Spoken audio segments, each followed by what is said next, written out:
kumukulo na po ang ating pinapaitan. So, pwede na natin ihagis itong dalawang balot ng pinapaitan. Siyempre, gusto na sa ating papaitan, may Ilocano yan. Ilocano recipe yan. Naglimas na ito yan. Ating tipirin para lalong malasa.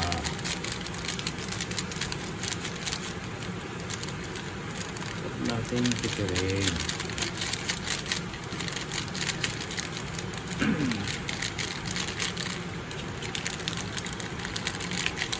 Every time na nagluluto tayo ng papaitan, naalala ko yung buhay ko sa Kuwait. Ito yung ano namin.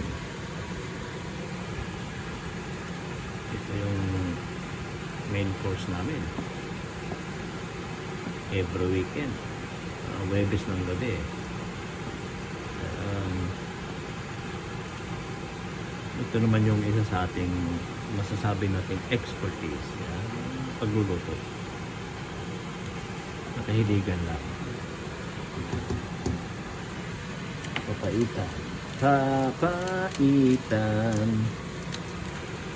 Sa habang buhay, makapiling ka, makasama ka. Yan ang panalangin ko. Kailangan pagka nagluto tayo, kailangan may kasamang joy. Hindi yung joy na panghugas. With feelings yung pagluluto para lalo siyang magiging